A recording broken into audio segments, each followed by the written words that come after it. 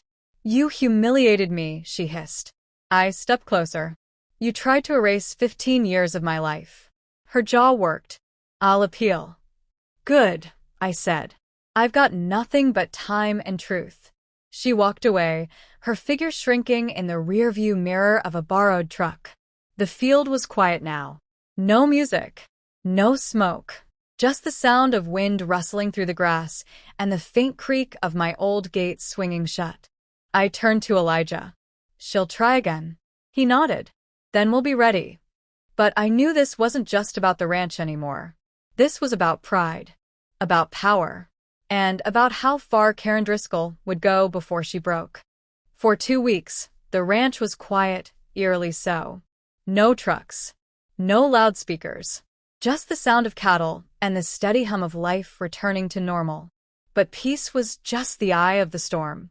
On a Thursday morning, I found orange stakes driven into the east pasture, marking lines in the soil. A clipboard with HOA letterhead lay on my gate. "Proposed utility corridor for community expansion. HOA mandate approved." Karen wasn't done. She'd just changed her angle. She couldn't sell the land, but she'd found another way to control it, through her HOA position. If she could get a vote passed to run pipes or fiber lines through my property, she could tie my land into community infrastructure.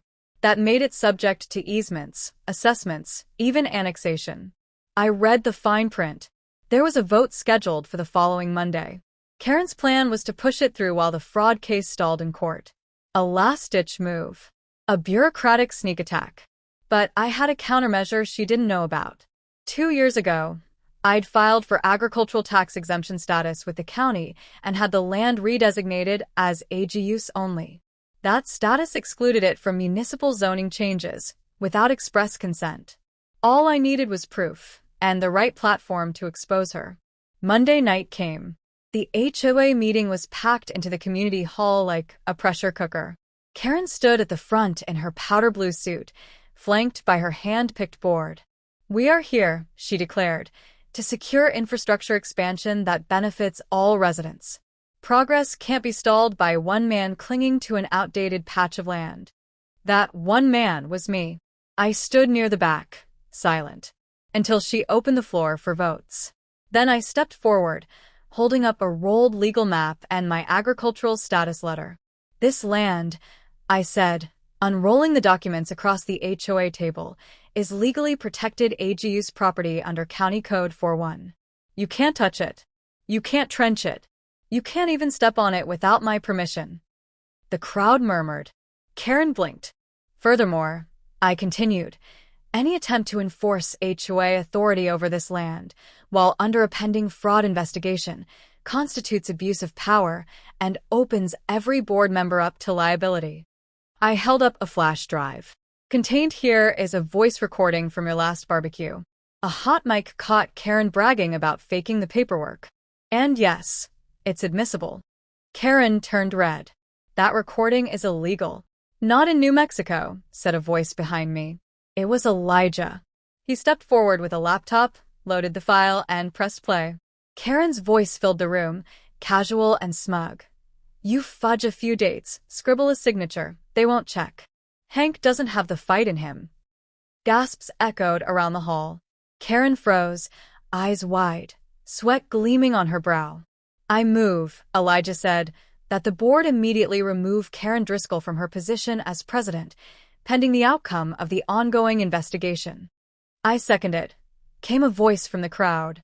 And just like that, Karen's empire crumbled. The board voted her out. The infrastructure proposal was tabled indefinitely. And Karen? She walked out of that hall without a word, shoulders hunched, the weight of justice finally pressing down. 3 days later, the court ruled in my favor. The quitclaim was officially nullified. The Carsons were fined for illegal occupancy. Karen was indicted for fraud, forgery, and HOA misconduct. The trial would take months, maybe a year, but the damage was done. My land was mine again. Fully. Legally. Publicly. I celebrated not with champagne, but with a quiet evening under the stars. No fences to build. No signatures to defend. Just the crackle of a campfire and the sound of wind sliding over the hills. That night, I wrote a letter. Not to Karen. To the rest of the HOA. "Let this be a reminder," I wrote. "That land is more than dirt. It's memory. It's work. It's earned. And if you ever try to steal that from someone again, just know some of us don't fold. We fight." I never saw Karen again. Rumor was she sold her house, packed up in the night, and left town for good. Couldn't handle the shame. Couldn't stand being ordinary again.